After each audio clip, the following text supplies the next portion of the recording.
dari SDGs global yang memang sudah ditetapkan sebelumnya. Ini menunjukkan bahwa Indonesia memiliki komitmen yang luar biasa kepada dunia dalam hal mencapai tujuan yang telah ditetapkan oleh SDGs. Salah satu aspek kunci dari upaya desa untuk mencapai SDGs adalah bagaimana peran aktif dan partisipasi masyarakat desa di Indonesia ini terus-menerus untuk ditingkatkan. Lebih dari 74.000 saat ini desa tersebar di seluruh Nusantara. Itu merupakan potensi yang luar biasa dan masing-masing ini memiliki potensi yang dapat dikembangkan untuk berkontribusi dalam pencapaian SDGs. Salah satunya tentu saja Kabupaten Jember yang memiliki 226 desa di dalamnya dengan komoditas utamanya yang terkenal di mana-mana itu tembakau Jembernya. Ini tentu saja juga merupakan potensi yang luar biasa untuk dikembangkan. Tetapi kita memang masih memiliki PR ya Bapak dan Ibu, di antaranya adalah pengentasan kemiskinan. Itu yang paling utama, yang paling besar yang kita hadapi. Kemudian juga kita masih menghadapi permasalahan dalam hal aksesibilitas pendidikan dan keterampilan, pelayanan kesehatan yang terjangkau, kemudian juga pengolahan sumber daya alam, dan juga pemberdayaan perempuan di daerah pedesaan. Ini juga merupakan beberapa faktor utama yang menunjukkan betapa pentingnya SDGs desa ini untuk dilaksanakan dalam mencapai pembangunan nasional yang berkelanjutan di wilayah Kabupaten Jember. Bapak dan Ibu, saat ini alokasi dana desa di tahun 2023 ini mencapai sekitar 70 triliun. Ya, ini di mana jumlah ini meningkat dibandingkan pada tahun lalu yang angkanya 68 triliun. Dan arah kebijakan dana desa di 2023 ini salah satunya adalah melanjutkan fokus penggunaan dana desa yang disinkronisasikan dengan program-program prioritas nasional. Jadi seluruh aspek pembangunan ini harus dirasakan manfaatnya oleh masyarakat desa tanpa ada yang terlewat. Kalau kita meminjam istilah Bapak Presiden adalah no one left behind. Gak ono sing keliwatan, cara bahasa Jembernya seperti itu. Oleh karena itu, dalam rangka menindaklanjuti hal tersebut, kami dari Direktorat Jenderal Informasi dan Komunikasi Publik ini memiliki tugas untuk melaksanakan strategi komunikasi, melakukan informasi, edukasi publik, dan juga mensosialisasikan tentang pentingnya tujuan pembangunan berkelanjutan yang kalau kita bahas secara rinci itu ada 17 tujuan yang ingin dicapai di dalamnya. Tetapi mungkin program-program yang paling penting mungkin ada beberapa tujuan di SDGs, antara lain tujuan pertama ini mengakhiri kemiskinan dalam segala bentuk dimanapun. Jadi ini tujuan yang pertama adalah mengakhiri kemiskinan atau end poverty in all its form dalam bentuk apapun, everywhere, dimanapun. Nah, tujuan yang kelima misalnya, ini juga penting sekali, bagaimana upaya untuk mencapai kesetaraan gender dan memberdayakan semua perempuan serta anak perempuan. Dan tujuan kedelapan, di sana juga ada bagaimana upaya untuk mendukung pertumbuhan ekonomi yang inklusif, ya, yang sama untuk semua orang dan berkelanjutan. Juga bagaimana mengupayakan tenaga kerja penuh dan produktif dan pekerjaan yang layak bagi semua. Ada lagi kalau kita ambil tujuan yang ke-13 misalnya, jadi mengambil aksi segera untuk memerangi perubahan iklim dan dampaknya. Sekarang kita sudah mulai rasakan ternyata kemarau sedikit saja di mana-mana sudah kekurangan air, baru 1 bulan saja sudah ada kabupaten di Jawa Timur yang sudah mulai langka air. Ini tentu saja harus segera ditanggulangi ke depannya supaya tidak terjadi hal-hal yang demikian. Karena ini akan berdampak langsung terhadap ketahanan pangan juga dan juga terhadap lingkungan hidup pada umumnya. Satu lagi tujuan 16 misalnya, bagaimana mendukung masyarakat yang damai dan inklusif untuk pembangunan berkelanjutan dan menyediakan akses terhadap keadilan bagi semua dan membangun institusi-institusi yang efektif, akuntabel, dan inklusif di semua level. Pada intinya, Bapak dan Ibu, dapat kami sampaikan bahwa tujuan SDGs desa uh, ini adalah ditujukan untuk mencapai pembangunan nasional yang berkelanjutan yang dilakukan sebagai bentuk komitmen negara Kesatuan Republik Indonesia dalam mencapai tujuan-tujuan SDGs, di mana tujuan akhirnya adalah bagaimana mewujudkan masyarakat yang tidak hanya sejahtera, tetapi juga damai, adil, dan berkelanjutan. Terima kasih. Kami sampaikan sekali lagi kepada semua unsur, terutama dari Komisi 1, kemudian pemerintah daerah, tokoh agama, tokoh masyarakat, masyarakat yang hadir pada kesempatan hari ini. Semoga acara pada sore hari ini dapat bermanfaat bagi Bapak dan Ibu sekalian. Terima kasih. Wassalamualaikum warahmatullahi wabarakatuh. Waalaikumsalam warahmatullahi wabarakatuh.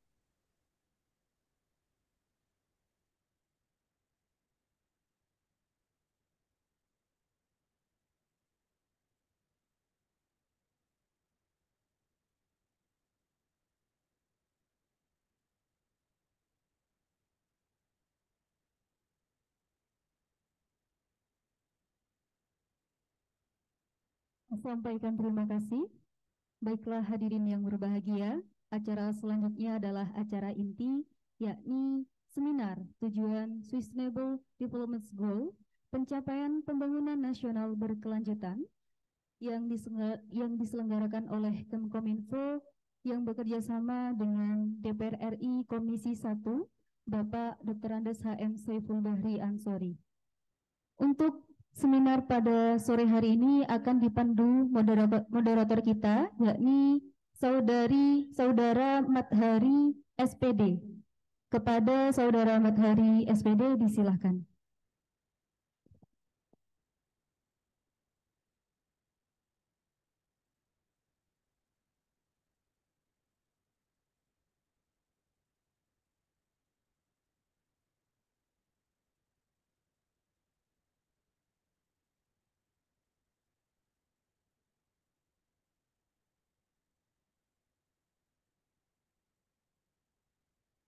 Baik, Assalamualaikum warahmatullahi wabarakatuh. Kok udah lemes ya? Assalamualaikum warahmatullahi wabarakatuh. Selamat sore dan salam sejahtera buat kita semuanya. Rasanya senang sekali saya bisa hadir menemani Bapak, Ibu, dan juga teman-teman sekalian dalam acara yang sangat luar biasa tentunya. Acara yang insya Allah akan membawa kita ke dalam manusia yang lebih baik lagi. Insya Allah, amin. Seminar dengan tajuk tujuan SDGs Desa dalam pencapaian perkembangan nasional berkelanjutan ini merupakan program yang diselenggarakan oleh Kemkominfo yang bekerja sama dengan Bapak Dr. Andes Haji Muhammad Syaiful Bahri Ansori MP selaku anggota DPR RI fraksi PKB. Boleh tepuk tangannya dulu untuk kegiatan.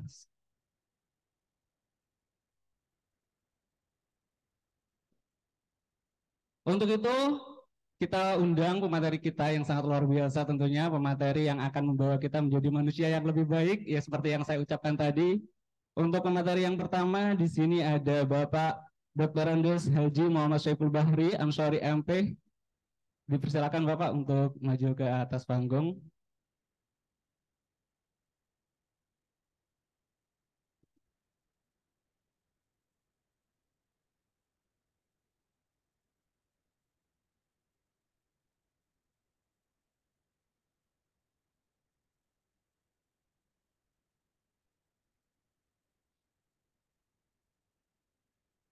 Baik. Assalamualaikum Bapak.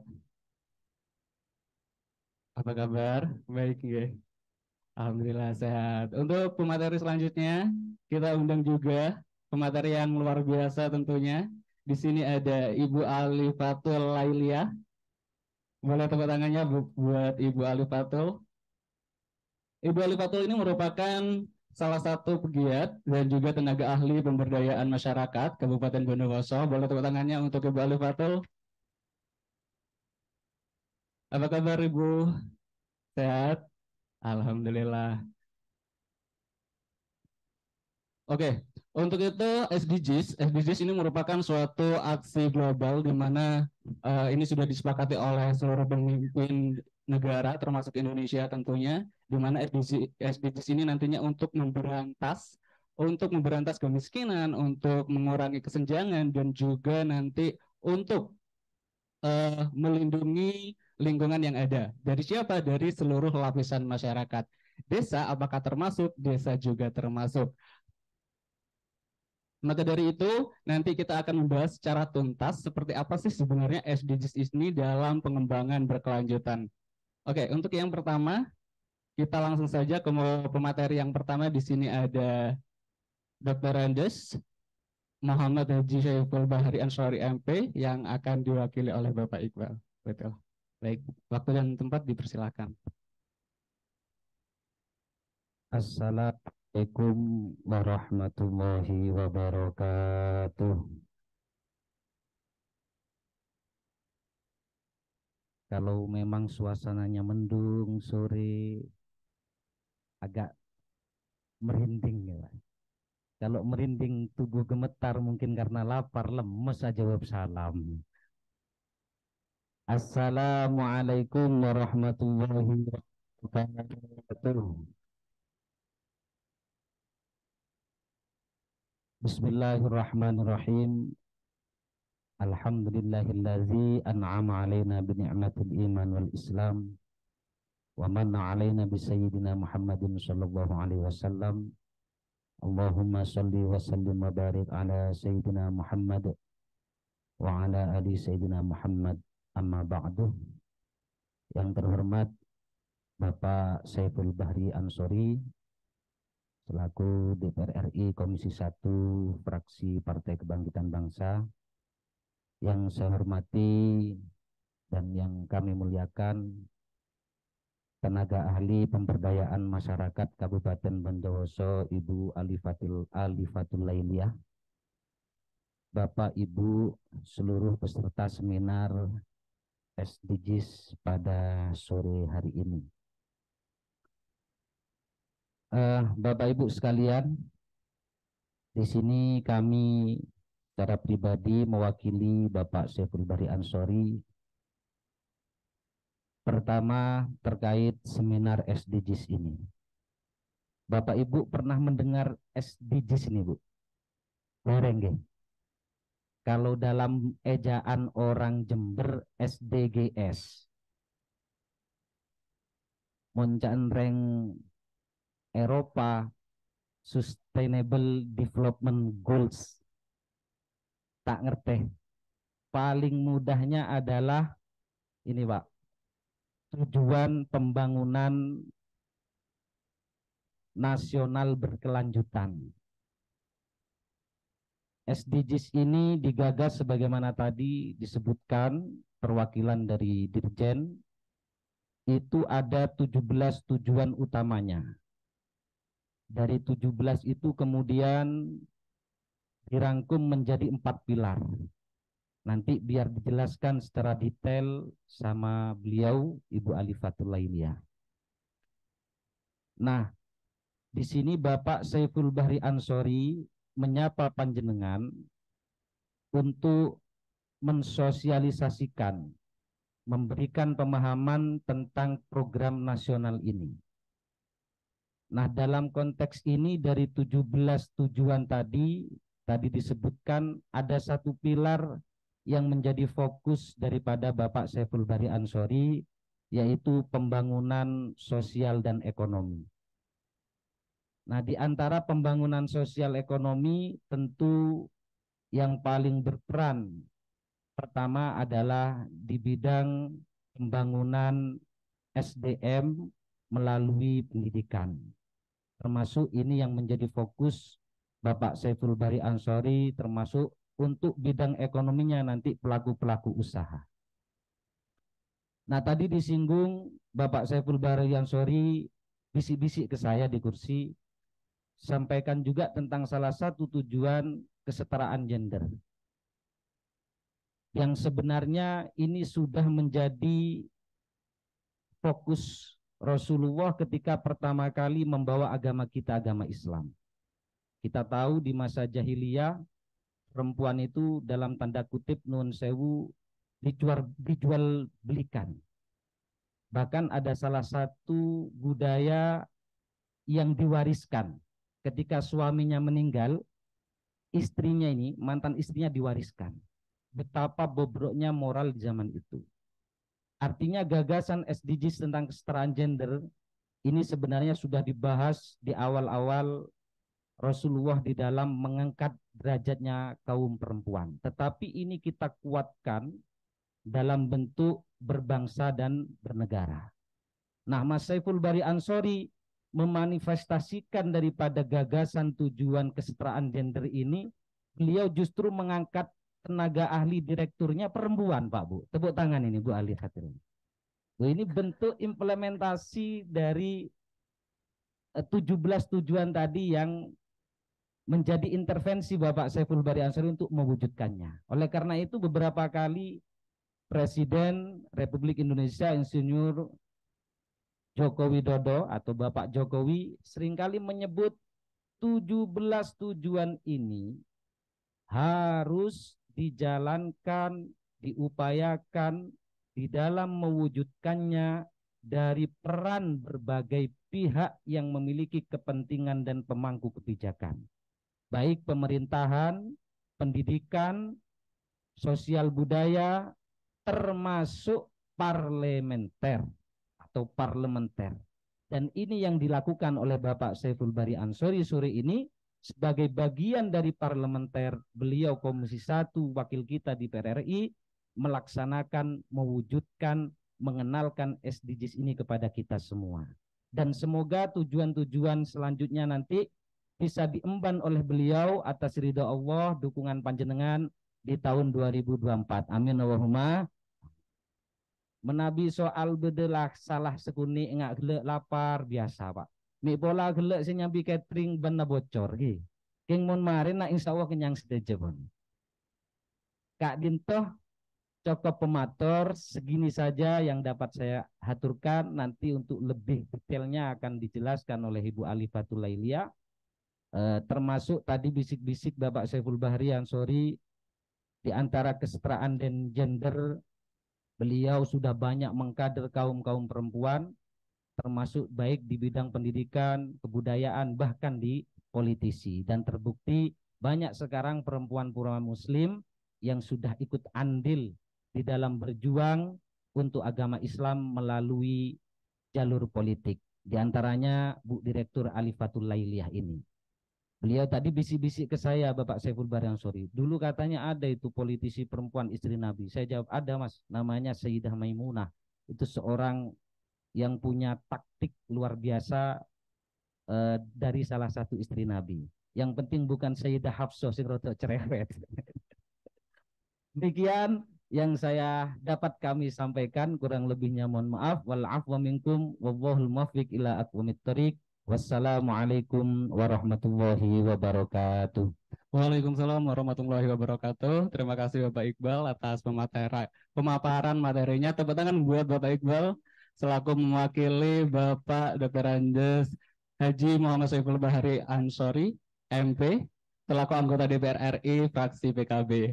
Nah, untuk selanjutnya tadi sempat disinggung juga oleh pemateri pertama kita, ada 17 pokok yang akan dibahas masalah SDGs ini, dan itu apa aja, dan di pemaparan pemateri kedua ini nanti akan dikupas secara tuntas, akan dibahas secara tuntas, dan tentunya akan membuat kita tahu apa itu SDGs dan mendalami apa itu SDGs. Untuk pemateri selanjutnya kepada Ibu Alifatul Lailiyah, waktu dan tempat dipersilakan Ibu.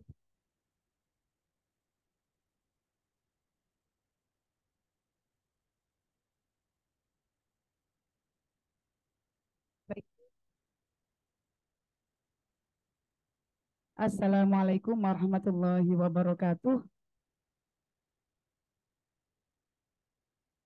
Alhamdulillahirabbil alamin. Pada kesempatan sore hari ini bisa bertemu dengan para peserta seminar secara luring, secara tatap muka, karena biasanya bertemunya secara online ya, secara daring. Alhamdulillah pada kesempatan hari ini bisa bertemu dengan langsung atau bertatap muka. Mudah-mudahan kehadiran kita di sini kita niati mengupdate ilmu kita, thalabul ilmi, supaya kita senantiasa mengetahui sebagai warga negara kebijakan apa yang sudah dilahirkan oleh pemerintah ini dan Kementerian Kominfo sebagai kementerian yang bertugas untuk melakukan sosialisasi dan corong negara menjembatani ini dalam kegiatan melalui resesnya Pak Saiful Bahri Ansori pada kesempatan sore hari ini. Tadi disampaikan terkait dengan 17 goals SDGs global. Jadi ada 17 kalau SDGs atau Sustainable Development Goals itu secara umum atau secara global. Jadi SDGs ini pertama memang dirumuskan oleh para pemimpin dunia, berkumpul pada 2015 itu untuk merumuskan tentang masa depan dunia. Jadi karena yang berkumpul di PBB ini seluruh pemimpin negara, maka kemana dunia ini akan dibawa? Maka tindak lanjut dari Millennium Development Goals atau MDGs, maka lahirlah namanya SDGs. Di slide sudah kami jelaskan apa itu SDGs. Bahasa Inggrisnya itu Sustainable Development Goals. Bahasa Maduranya tujuan pembangunan berkelanjutan. Jadi bahasa Maduranya itu Sustainable Development Goals. Bahasa Indonesianya tujuan pembangunan berkelanjutan. Apa tujuan pembangunan berkelanjutan yang dimaksud? Ini adalah sebuah aksi global yang disepakati oleh seluruh pemimpin dunia yang bertujuan untuk kesejahteraan manusia secara global. Tujuannya apa? Mengakhiri kemiskinan, kesenjangan, dan melindungi lingkungan. Jadi ada 17 tujuan bila mana ini konteksnya global. Terkait isu lingkungan, ini juga banyak kita hadapi. Terkait isu kemiskinan, kita jangan melihat di Indonesia yang gemari Palau Cinawi. Kita nanam batang singkong, tumbuhnya daun-daunan, bisa dikolop, bisa dilalap, bisa bikin apa? Kalau daun singkong dikasih santan itu, bobor. Itu kita hadapi di negara yang subur kayak ini. Tapi kita lihat di negara Afrika yang tandus, di negara-negara Eropa Barat yang berdekatan dengan kutub, itu sangat-sangat langka. Mungkin tempe yang di sini 2.000, di sana mungkin bisa 1 euro. 1 euro itu berapa Bu kira-kira? Kecil itu 15.000 atau bahkan 2 euro, 20.000 misalnya, 30.000. Artinya bahwa ke depan ini dunia harus merumuskan ancaman dari pangan, ancaman kemiskinan, juga terkait lingkungan. Sekarang musim tidak bisa diprediksi antara musim hujan dan musim kemarau, siklusnya tidak sama dengan yang dulu. Ini karena ada climate change atau perubahan iklim. Nah, perubahan iklim ini diakibatkan oleh ulah manusia, yaitu tidak mampu menjaga lingkungan, sehingga pemanasan global ini merubah dari siklus cuaca yang kita hadapi sebelumnya. Ini tentu merubah dari unsur pertanian. Jadi SDGs itu kepanjangan atau tindak lanjut dari MDGs, yaitu Millennium Development Goals. Lanjut, dasar hukumnya apa? Dan sejarah SDGs seperti apa? Dasar hukumnya, bila mana ada dasar hukum, biasanya berakibat terhadap anggaran.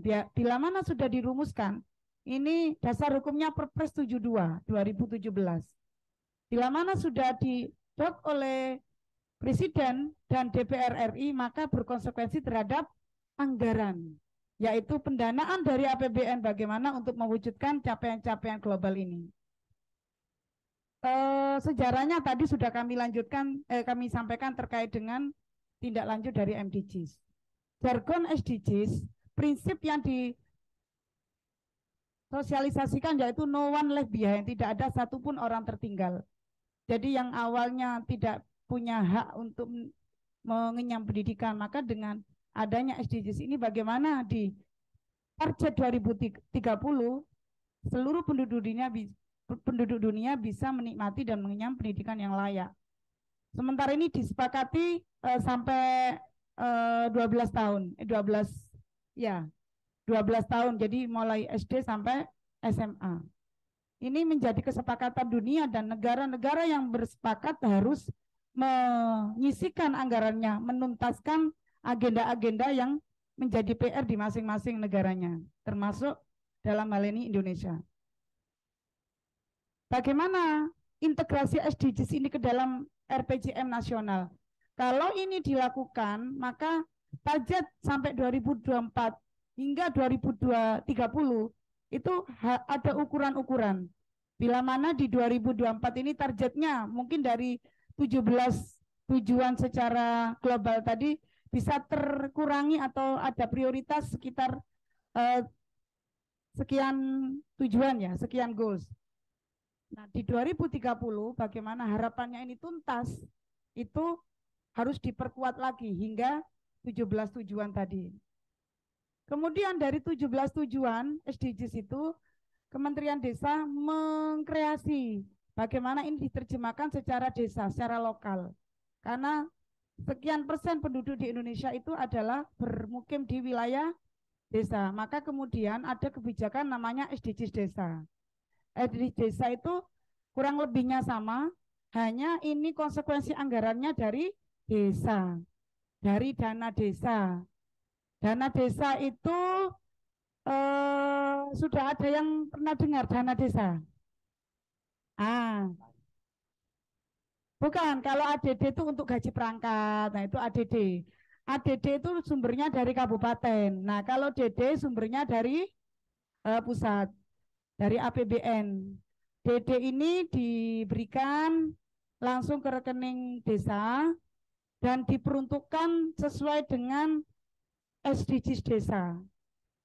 Nah, SDGs desa ini ditambah satu oleh Kementerian Desa, yaitu poin ke-18, budaya desa adaptif, dan yang terakhir ya, budaya sebentar. Yang ke-18. Budaya desa adaptif. Jadi poin ke-18 ini mencoba merawat kekayaan kultur atau kekayaan budaya yang dimiliki oleh desa. Karena desa di Indonesia itu hadir sebelum negara ini ada. Jadi kalau kita melihat ada kabupaten yang memperingati hari lahirnya sampai misalnya berapa ratus, misalnya kayak Lumajang itu kota tua, itu karena dia ada sebelum negara ini ada. Zaman dulu sudah ada. Sama dengan desa. Desa itu ada sebelum negara ini lahir. Maka ada rekognisi dan subsidiaritas yang harus dipelihara oleh dana desa. Misalnya apa? Ada ruatan. Ada enggak di desa Panjenengan? Di desa ada ruatan. Ada terkait apa? Kalau makamnya leluhur pembabat desa itu mesti di Holy, itu sumbernya dari dana desa, boleh, karena itu melakukan rekognisi adat istiadat yang ada sebelum negara ini ada. Terus ada lagi sholawatan, khotmil Quran misalnya, biasanya banyak organisasi masyarakat yang sudah melaksanakan ini menjadi kegiatan masyarakat, dan ini bisa dialokasikan dari dana desa. Bagaimana mekanisme dan caranya? Kita nanti jelaskan di belakang.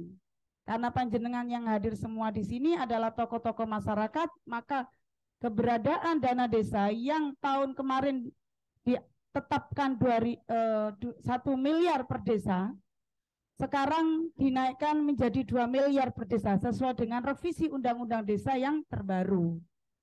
Ini karena apa? cara membangun negara itu harus dari pinggiran, karena lebih banyak ada di pinggiran. Betul mboten? Bukan ada di perkotaan. Di perkotaan itu hanya sebagian kecil dari komposisi jumlah populasi yang ada di Indonesia. Sebagian besar ada di pinggiran. Dan pinggiran itulah menjadi nawacita Pak Presiden membangun Indonesia dari pinggiran. Dalam konteks ini adalah dari lingkungan desa, dari desa yang ada. Desa ini masa depan kita, Bapak Ibu. Saya ini beberapa hari di Jakarta misalnya, itu menikmati sayur aja mahal. Saya jadi ingat, di rumah saya ini metik sendiri. Ada kembang turi misalnya, kalau di sana pecel mahal. Tapi kalau di desa kita dikaruniai alam yang subur, dikaruniai lingkungan atau sumber air yang bagus, sumber air yang jernih, dan banyak hal. Walaupun faktanya hari ini di desa itu sudah kurang memperhatikan kekayaan-kekayaan lokalnya, misalnya terkait sumber air.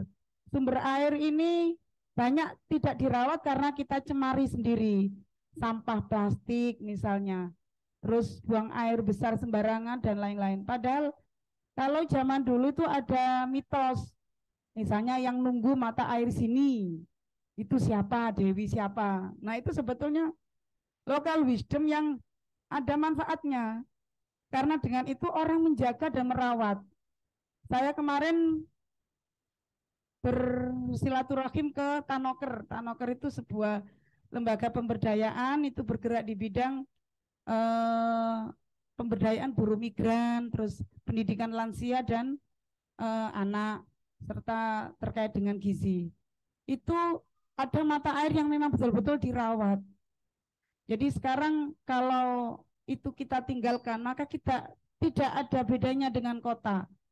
Gaya hidup kita sudah mengikuti gaya hidup orang kota, sedangkan orang-orang kota kualitas hidupnya kepingin kembali ke desa. Bagaimana sumber air bisa kita konsumsi, bagaimana ketersediaan tanaman sayuran dan kalau obat-obatan itu toga ya, tanaman obat keluarga itu bisa kita. Ini sangat penting dalam krisis pangan ke depan. Ini sudah mulai kekhawatiran resesi dunia karena Ukraina belum selesai. Ini ancaman krisis pangan akan terus berlanjut jikalau ini tidak selesai, karena bisa jadi ini mengarah pada Taiwan dan negara-negara yang sedang bergejolak, Hong Kong dan lain-lain, terkait perebutan kawasan atau wilayah kekuasaan mereka.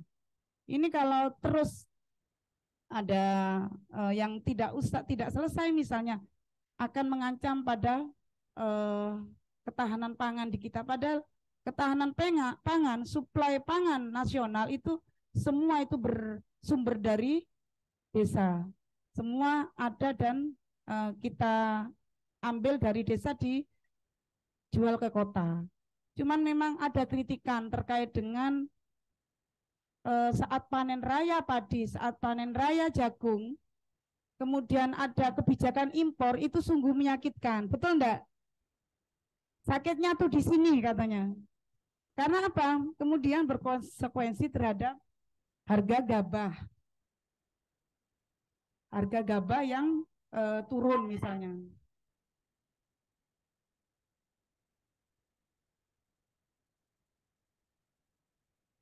Berkonsekuensi dengan naiknya harga turunnya harga saat panen raya itu. Nah, ini yang harus menjadi perhatian kita semua. Misalnya terkait dengan pupuk. Pupuk ini kira-kira langka apa enggak, Bu? Nah, padahal ini negara agraris ya. Negara agraris. Sungguh ironi bila mana pupuk menjadi barang yang langka, barang yang mahal. Karena kita adalah pejuang ketahanan hidup, pejuang ketahanan pangan masyarakat. Bila mana teman-teman di desa ini sudah merasakan kesulitan melakukan akses untuk keberlangsungan ketahanan pangan, maka ini menjadi alamat kita akan mengalami krisis yang berkepanjangan. Diingatkan Mas ya kalau sudah habis waktunya. Lanjut pada slide ya. Kenapa alur pembangunan kita berkaitan dengan SDGs desa ini berkaitan dengan RPJM nasional? Karena kita berada di terbesar dari populasi Indonesia berasal dari desa. Maka kemudian RPJM nasional ini bisa terwujud, bisa tercapai jika dari masing-masing desa, RPJM kabupaten, RPJM wilayah itu bersinergi atau bersinkronisasi atau ada sinkronisasi, ada harmoni. Misalnya, contoh saya sebutkan ya, SDGs desa yang 18, tambahan dari SDGs global tadi, desa tanpa kemiskinan. Nah ini bagaimana desa ini menjawab PR kemiskinan yang ada di desanya. Terkait dengan COVID, pasca COVID ini banyak usaha yang gulung tikar, betul-betul.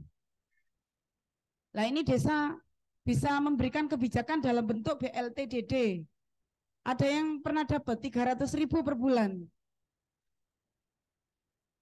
Oh ya, salah sasaran. Karena panjenengan adalah tokoh-tokoh masyarakat yang sudah punya penghasilan yang tetap dan dianggap mampu. Tapi yang kena PHK, yang usahanya gulung tikar, bisa mendapatkan ini bersumber dari anggaran DD yang itu disalurkan lewat desa, 300.000 per bulan selama 1 tahun. Dan ini dalam rangka mencapai tujuan nasional yaitu desa tanpa kemiskinan, diberi stimulus ya. Artinya apa? Saya punya cerita, ada teman yang bila mana diberi ada upaya kalau masyarakat desa diberi 300 per bulan, biasanya pemberian dari desa itu per 3 bulan. 3 bulan berarti terima 9. Nah, habis, saat terima habis. Tidak untuk jangka panjang atau untuk produktif. Akhirnya ada ijtihad, ada semacam upaya. Namanya ijtihad ya. Kalau salah dosanya nggak ada, kalau salah pahalanya 1 gitu ya. Dia berijtihad bagaimana 900.000 itu ditawarkan ke penerima. Pak, mun ampean nerima 900.000 langsung habis. Titipkan ke saya 300.000. Besok sudah datang sekian puluh ayam. Alhamdulillah nurut, ini ada 10 kelompok orang dari sekian ratus yang menerima, hanya ada 10 yang mau dititipkan pendamping dan dibelanjakan dalam bentuk ternak ayam. Kandang rata-rata sudah punya ya, karena kayu bisa didapat dengan mudah, bambu dan lain-lain. Akhirnya uang 300.000 tadi dibelikan ayam dan kemudian menjadi sumber penghidupan dia. Dia akhirnya begini, 3 bulan kemudian menerima dana desa, menerima BLT dana desa, itu diminta, Mas ini belanjakan aja sudah kambing. Itu sampai berani begitu, karena dia menganggap ini amanah dari negara, saya diberi stimulus untuk bekerja, saya tidak, misalnya spring bed-nya diganti, nah dapat BLT-DD ganti spring bed. Terus mas-masannya gede apa? Oh, nambah kulkas, misalnya yang awalnya pintu 1, pintu 2. Ini akhirnya kan tidak sesuai dengan harapan pemerintah. Bagaimana SDGs pertama untuk desa tanpa kemiskinan ini bisa terkurangi dengan adanya stimulus, yaitu dana desa, BLT dana desa. Terkait dengan tipe desa. Jadi ada tipe-tipe desa untuk menjangkau atau mencapai kegiatan tadi. Misalnya desa tanpa kemiskinan itu ada 2 tujuan di SDGs ini, yaitu desa tanpa kemiskinan dan desa tanpa kelaparan. Terus terkait ekonomi tumbuh merata itu ada di tujuan 8, tujuan ke-9, tujuan ke-10 dan tujuan ke-12. Infrastruktur pertumbuhan ekonomi desa, infrastruktur dan inovasi, konsumsi dan produksi, terus desa tanpa kesenjangan, terus desa peduli kesehatan, misalnya terkait stunting, terkait lansia sehat, terkait dengan kegiatan ibu hamil dan lain-lain. Desa peduli lingkungan, ini berkaitan dengan hari tanam sedunia, kita diwajibkan untuk sodako oksigen, banyak menanam, kita teladani bapak ibu kita, nenek moyang kita. Biasanya kalau anaknya lahir, itu sudah ditandai dengan tanduran, betul enggak? Jadi jati ini usianya, misalnya usianya saat dia lahir lah, berarti usianya sudah sesuai dengan tanamannya misalnya. 70 tahun kemudian itu bisa dijual. Manfaatnya untuk menjaga kelestarian alam, menjaga sumber daya air dan oksigen yang melimpah. Nah, dari 18 tujuan ini Bapak Ibu, apa peran panjenengan? Peran panjenengan untuk mencapai SDGs global ini apa? Pertama, panjenengan adalah tokoh masyarakat. Panjenengan dalam SDG desa ini bisa berperan, berpartisipasi dalam pembangunan di desa, yaitu dalam perencanaan, dalam musyawarah desa itu panjenengan terlibat. Di sini ada Mas Taufik. Mas Taufik hadir ya? Mayang. Oh, baru hadir misalnya. Terus ada perangkat desa di sini? Ada nggih? Ada penggiat desa, tokoh masyarakat dan lain-lain yang biasa diundang ke desa. Nah, biasa diundang di balai desa ya, musrenbang ya. Nah, panjenengan punya suara, panjenengan punya hak berpendapat. Dalam SDGs kelima terkait perempuan, jenengan diberi hak untuk menyampaikan pendapatnya. Misalnya terkait dengan kelas bayi, kelas balita, kelas pengasuhan, terus terkait dengan kelas ibu hamil, kelas calon pengantin misalnya. Atau berkaitan dengan kegiatan ekonomi kreatif yang dilaksanakan oleh perempuan, itu bisa diusulkan melalui perencanaan di tingkat desa. Kalau ada aspek politik kita tidak undang, sampaikan aja. Misalnya kita tidak pendukung Pak Kades yang lama, kita tidak diundang dalam perencanaan. Maka kita bisa menyampaikan, loh ini kan hak warga untuk memberikan usulan. Karena dari usulan itulah menjadi basis dari perencanaan. Perencanaan itu kemudian berkonsekuensi terhadap anggaran dan bisa dicairkan, dimanfaatkan oleh masyarakat desa. Jadi ini harus diambil peran-peran ini. Kalau kita ingin bermanfaat bagi sesama, kita lakukan hal-hal kecil yang menjadi peran kita. Kalau memang itu ada alasan politik terkait kita bukan tim suksesnya Pak Kades A atau Pak Kades B, yang jadi adalah Pak Kades C, kita sampaikan aja bahwa kita punya hak, kita punya kewajiban untuk membangun desa. Jadi itu menjadi tantangan untuk bagaimana kita berperan di desa. Karena sebetulnya kalau Pak Kades itu cerdas, lawannya yang tidak mendukung itu dirangkul, difasilitasi, dan diberi ruang, insya Allah tambah optimal mendukung pencalonan dia yang akan datang. Begitu kan ya? Yang terjadi yang di lapangan seperti apa, Bu? Oh, amoso. KS apa kadang sesama tim. Oh, tidak semua kades begitu. Kadang-kadang ada kades yang oke. Mudah-mudahan dalam peserta ini ada yang menjalankan kades dan diberi amanah oleh Allah untuk menjadi kades di masa pemilihan pilkades di Jember yang akan datang. Oh, ada ya? Oh, ada. Ya. Jadi dengan adanya SDGs desa ini kita punya mandat baik sebagai warga negara atau sebagai desa, pemerintahan desa untuk bagaimana menjalankan tujuan pembangunan desa ini untuk mendukung pencapaian tujuan pembangunan nasional dimulai dari perencanaan di tingkat desa. Dan kita terlibat di dalamnya mengikuti dan memberikan usulan, memberikan hak-hak bagi teman-teman di desa, baik itu yang perempuan, orang miskin, difabel, dan kelompok budaya masyarakat termasuk hadra, khotmil Quran, pemuda, dan lain-lain itu bisa mendapat ruang yang cukup di desa, sehingga ini adalah bagian ijtihad kita untuk membangun bangsa dari wilayah pinggiran, yaitu di desa. Ini ada contoh-contoh banyak ya, misalnya tipe desa sesuai dengan desa tanpa kelaparan, contohnya apa yang sudah dilakukan. Nah ini misalnya ada pembangunan embung desa. Kalau di sini mungkin air sudah cukup ya dengan irigasi, tapi kalau di NTT itu sampai ada kebijakan membangun embung sebanyak mungkin karena di sana krisis pangan luar biasa. Embung itu sebagai sumber mata air mengaliri pertanian. Terus ada lagi contoh desa peduli kesehatan.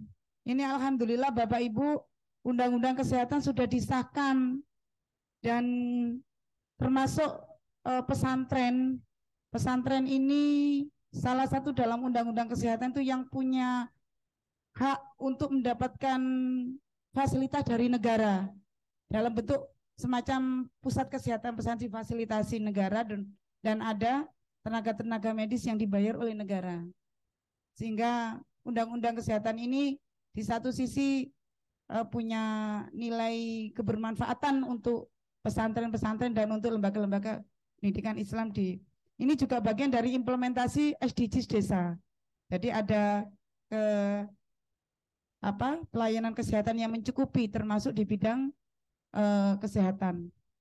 Beberapa waktu lalu di Jember ini dimasukkan sebagai kabupaten yang terbanyak angka stuntingnya. Stunting itu anaknya kerdil dan otaknya ada pengurangan tentunya karena tumbuh kembangnya tidak maksimal. Kenapa? Nah, ini ada kader-kader posyandu ya yang hadir, tidak sepadan dengan umurnya dan ini mengganggu tumbuh kembang dan perkembangan otak atau kecerdasannya. Ini tentu akan mengancam masa depan bangsa di Indonesia menyongsong Indonesia Emas 2045. Maka dengan adanya goal-goal LDGs yang dilokalkan menjadi SDGs desa dan bersumber dananya dari dana APBN yaitu dana desa, kita bisa mengurangi angka stunting di Kabupaten Jember yang terbesar ini bisa menjadi berkurang dengan adanya pola makan, pola asuh.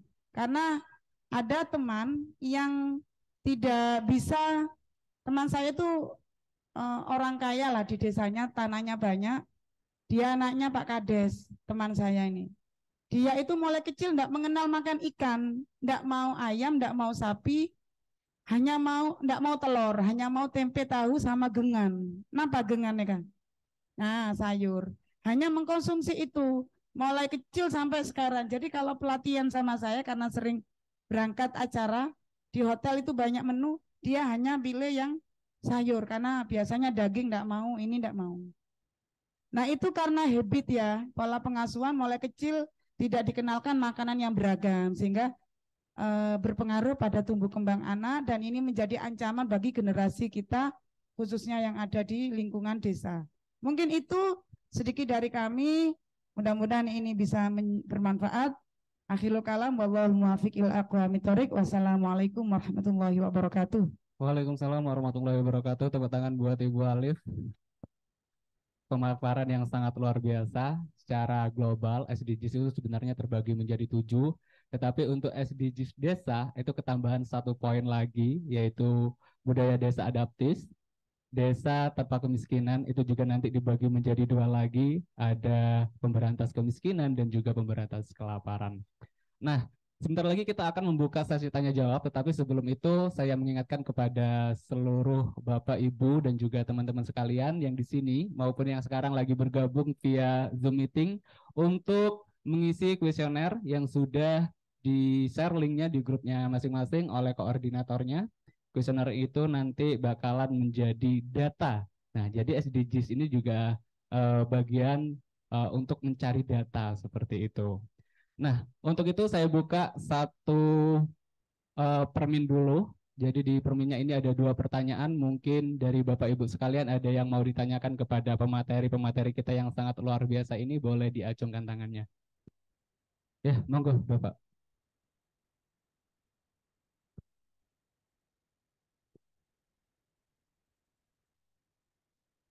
Bismillahirrahmanirrahim.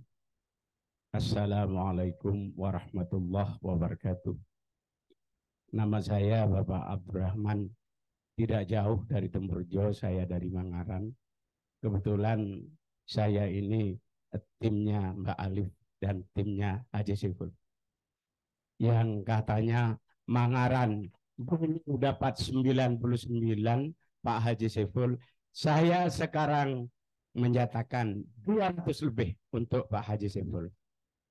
Kalau Mbak Alif, saya tidak bisa mengatakan 200 lebih karena ini adalah calon baru.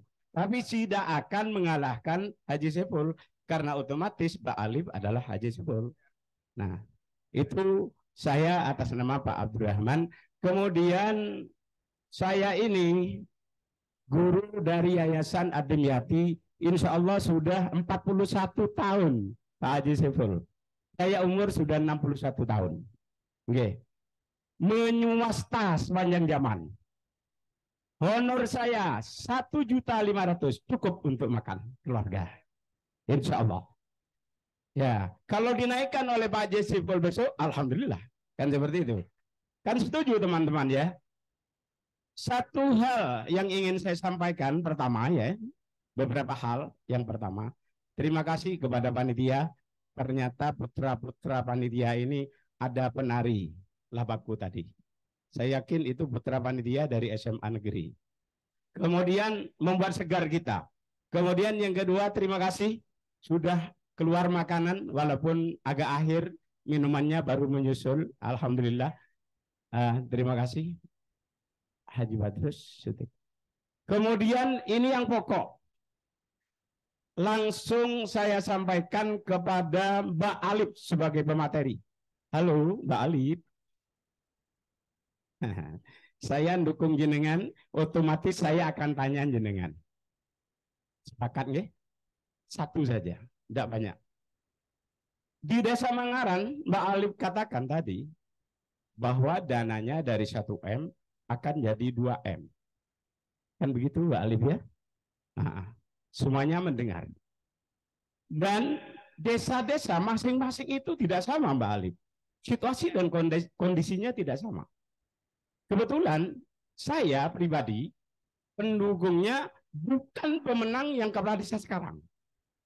Bukan pemenang yang kepala desa sekarang. Satu kali pun selama dia jadi, diundang satu kali pun tidak. Nah, makanya kepala desa yang seperti itu benar apa enggak menurut saudara? Yang jelas tidak benar. Bagaimana kita bisa kontrol dengan 2M jika kita tidak pernah diajak berembuk di kantor desa? Ini. Nah ini satu saja tapi agak panjang Mbak Alif. Itu. Alasannya kenapa Pak Abdurrahman ini tidak pernah diundang? Karena katanya Pak Abdurrahman vokal. Yang ini ya untuk masyarakat. Kenapa tidak vokal? Bukan untuk pribadi Durang, tapi untuk rakyat. Makanya Bang Alif, jangan ragu-ragu minta dukungan kepada Pak Abdurrahman. Jangan ragu-ragu. Kalau tidak naik dari 99, berarti Pak Abdurrahman cepat ler-geleran. Tuh. Itu loh. Itu. Ini bukan kampanye, tapi ini saya berbicara sesuai dengan fakta. Ya. Saya tahu ini malam, tapi karena niat saya untuk kepentingan rakyat, saudaraku, maka saya berbicara pada sore hari ini. Mudah-mudahan apa yang saya bicarakan ini akan dapat berkah dari Allah. Haji Siful menjadi lagi DPR di pusat. Mbak Alif masuk di kepentingan DPRD di Jember. Terima kasih. Akhirul kalam. Wassalamualaikum warahmatullahi wabarakatuh. Matur suwun.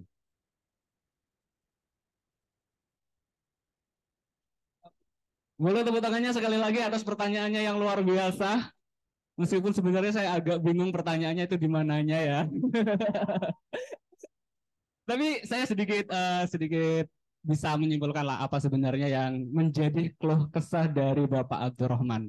Tapi untuk itu sebelum dijawab oleh Ibu Alif, saya buka satu pertanyaan lagi, kita tampung terlebih dahulu dan biar nanti dirangkap untuk menjawabnya. Satu lagi untuk pertanyaan mungkin. Silakan acungkan tangannya. Ya, silakan Bapak.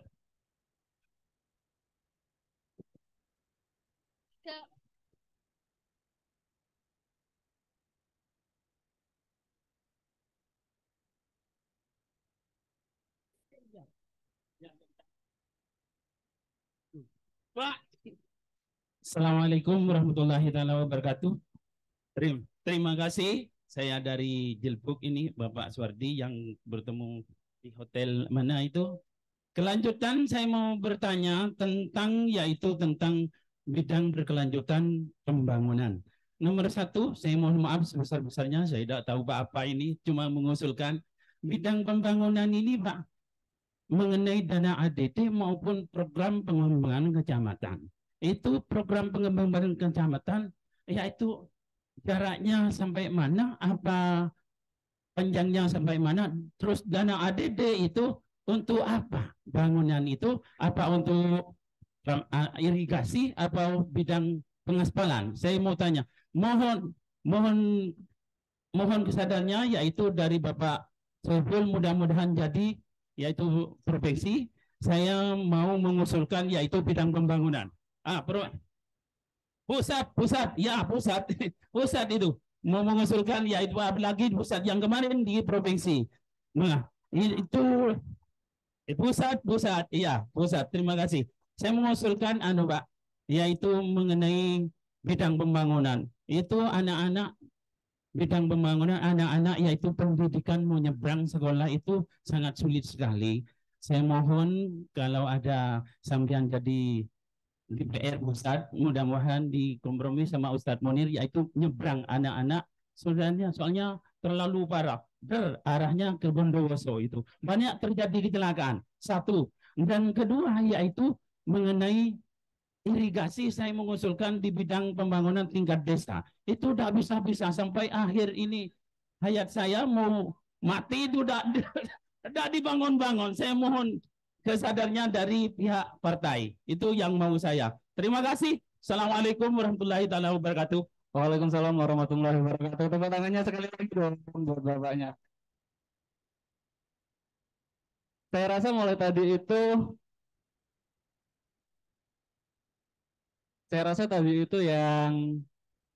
yang ditanyakan sebenarnya bukan pertanyaan, lebih ke usulan-usulan dan juga permintaan ya, mulai dari Bapak Abdurrahman dan juga Suwardi. Tetapi Ibu Alif, ini sebenarnya ada keluh kesah dari Bapak Abdurrahman. Setiap desa itu kan ada kenaikan dana yang masuk nih. Yang pertamanya 1M menjadi 2M. Itu setiap desa kan beda-beda. Itu sebenarnya bisa dibuat apa aja sih, Bu? Terima kasih.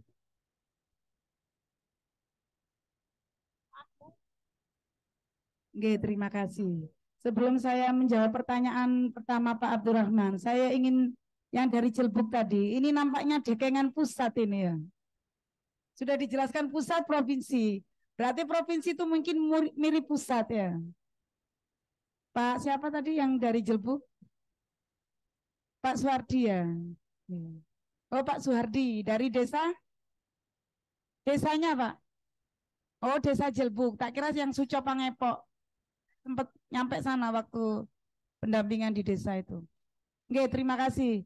Terkait dengan pertanyaan pertama, Pak Abdurrahman, bahwa memang ada gesekan politik di lokal desa pasca pilkades itu sebagai sesuatu yang tidak bisa dipungkiri. Ini lebih seru, pukarannya itu lebih seru ya daripada di Bupati. Kak Wawoe lebih lama. Kalau sudah kades ini nggak terpilih dan kita bukan timnya, maka sepanjang hayat tidak pernah diundang di perencanaan, begitu ya. Nah, terus bagaimana solusinya? Nah, saya pakai trik jitu, bisa ditiru dan bisa diusulkan nanti. Pertama, bahwa panjenengan adalah tokoh masyarakat, warga masyarakat, dan bagian dari penduduk desa tersebut. Bila mana ada musyawarah desa, itu kalau misalnya tidak ada undangan, panjenengan bisa menyampaikan di BPD, karena BPD itu perwakilan kita, DPR kita yang bersifat kewilayahan. Nah, itu yang ngomong pasti pengalaman itu BPD ya. Jadi BPD itu DPR kita di wilayah biasanya mewakili berapa RT, kan begitu ya. BPD-nya kita beri terkait usulan itu. Karena kalau di prioritas pembangunan desa untuk pembangunan jalan arah ke dinia, arah ke musola, arah ke TPQ, arah ke masjid, arah ke kesehatan, itu wajib dibangun bila mana akses jalannya tidak memenuhi, tidak layak untuk dibuat jalan. Karena itu adalah fasilitas publik yang harus dipenuhi. Dana segitu banyak bila tidak memenuhi hak-hak publik, tidak memberikan pelayanan infrastruktur yang baik, maka itu akan ada catatan dan bisa tidak dicairkan. Ada catatan itu bahwa ini tidak, kalau misalnya sudah diusulkan dan tidak direalisasi. Tapi bila sudah diusulkan, bila diusulkan tapi tidak diterima, lah kita bisa menyampaikan. Itu yang kewenangan desa. Kalau yang disampaikan Pak Suhardi tadi, misalnya jembatan antar desa, dan itu adalah kewenangan kabupaten, maka dana desa tidak boleh membangun untuk itu, karena bisa masuk pidana itu. Jadi dana desa itu bisa dialokasikan, bisa dimanfaatkan, didistribusikan dan dibelanjakan hanya pada kewenangannya. Kewenangannya itu mana? Ada. Terkait dengan kewenangan yang dimiliki oleh desa itu ada. Dan masing-masing desa sepertinya di Jember sudah ada perdesnya. Di kabupaten juga ada perbuknya. Kewenangan di tingkat kabupaten itu breakdown atau mendetailkan kewenangan di desa. Misalnya terkait dengan irigasi. Irigasi itu yang tersier, yang berapa, yang apa itu biasanya? C ya. Kalau yang C itu kewenangan desa, boleh dan bisa digunakan dari dana desa. Jadi pertama panjenengan nyampaikan ke BPD-nya Pak Rahman. Yang kedua, trik yang kedua, disampaikan ke kasunnya. Di Jember ini banyak kasun yang menjadi kades. Karena jikalau kasunnya cak-cak bisa menyerap aspirasi masyarakat, ada orang sakit, ada jalan yang ini, itu ada lampu jalan, itu bisa semua dari dana desa. Lampu jalan, terus lain-lain itu bisa diambilkan.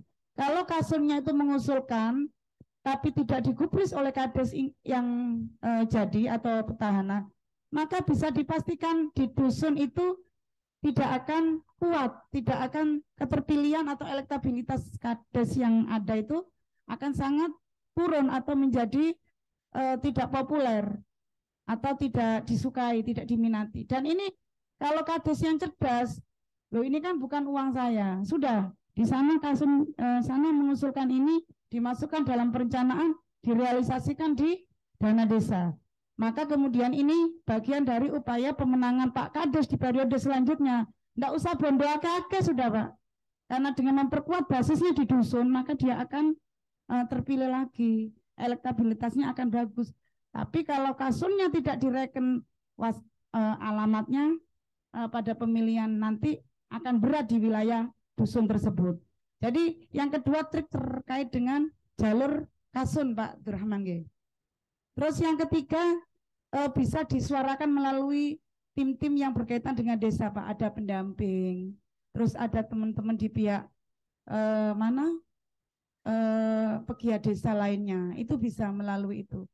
Terus kita kan juga bisa melihat keterbukaan informasi publik, ya ada semacam baliho terkait dana desa ini untuk apa saja, dan itu kita cermati, kita bisa menyampaikan itu. Dan di Jember insya Allah ada klinik desa ya, kita bisa menyampaikan itu, kita bisa suarakan itu Pak. Mohon maaf bila mana kurang bisa memenuhi apa yang menjadi harapan panjenengan.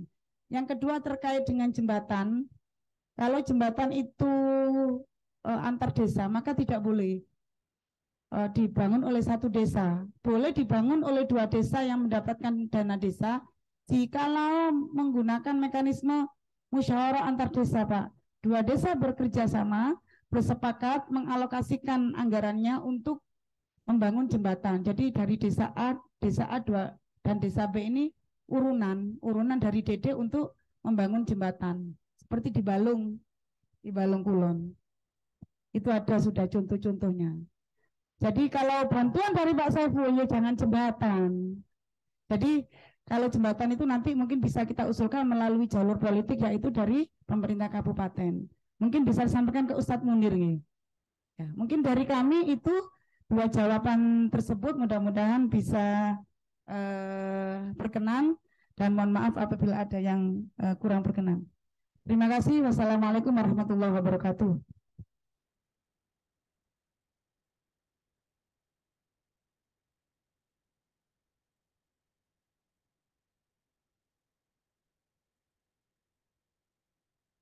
Baik, terima kasih Ibu Alif atas jawabannya. Gimana Bapak?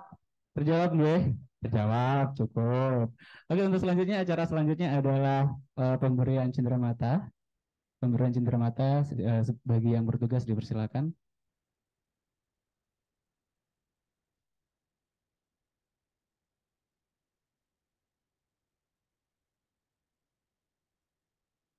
Cenderamata pertama diberikan kepada Bapak Dr. Andes Haji Muhammad Syaiful Bahri Ansyari MP selaku anggota DPR RI fraksi PKB.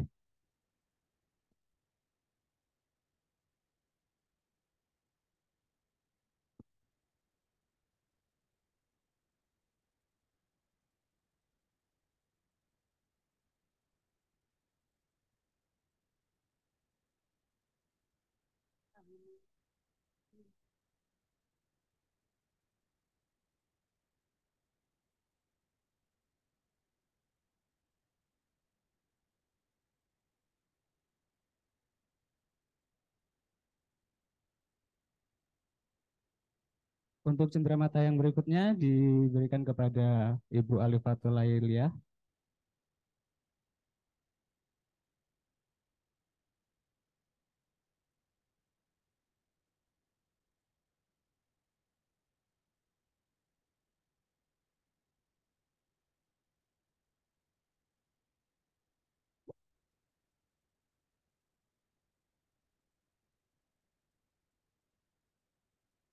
Baik, terima kasih. Itu tadi seminar kita. Semoga apa yang disampaikan oleh pemateri-pemateri kita menjadi amal jariah juga buat pemateri dan juga ilmu yang bermanfaat buat kita semuanya.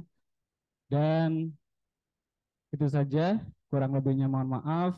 Terima kasih bagi seluruh peserta seminar, baik yang ada di sini yang mengikuti secara luring dan juga teman-teman yang mengikuti Zoom meeting.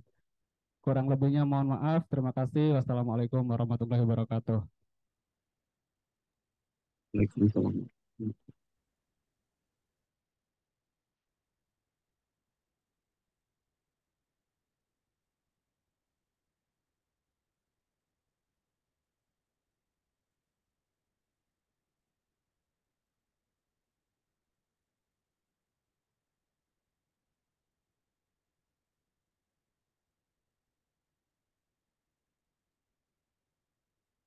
Disampaikan terima kasih.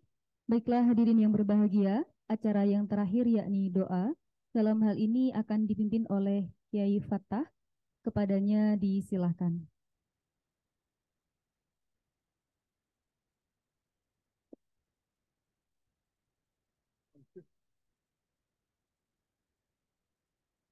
Assalamualaikum warahmatullahi wabarakatuh. Bismillahirrahmanirrahim. Allahumma salli wa sallim ala Sayyidina Muhammad wa ala ali Muhammad. Walhamdulillahi rabbil alamin. Hamdash syakirin, hamdan na'imin, hamdan yafi ni'amah. Ya Rabbana lakal hamdu kama yanbaghi li jalali wajhika.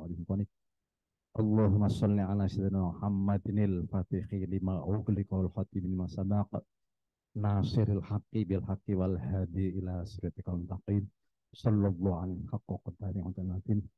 Allahumma arinal haqqa haqqa wa ittiba'ah wa arinal batila batila wa tinabah. Allah ja'alna mimman yastami'una al-qawla wa yattabi'una ahsan. Ulaika hadahumullah wa ilaika humul muhtadun. Allahumma lakal hamdu wa lakal mustaqam wa anta musta'an. La hawla wa la quwata illa billahil aliyyil azim. La hawla wa la quwata illa billahil aliyyil azim. La hawla wa la quwata illa billahil aliyyil azim. Rabbana atina fid dunya hasanah wa fil akhirati hasanah wa qina adzabannar. Allahumma inna nas'aluka ridhaka wal jannata wa na'udzubika min sakhatika wan nar wa adkhilna jannata ma'al abrar ya aziz ya ghafar ya fattah ya satar ya rabbal alamin walhamdulillahi rabbil alamin. Al-Fatihah. Iyyaka na'budu wa iyyaka nasta'in. Shiratal ladzina an'amta 'alaihim. Wassalamualaikum warahmatullahi wabarakatuh.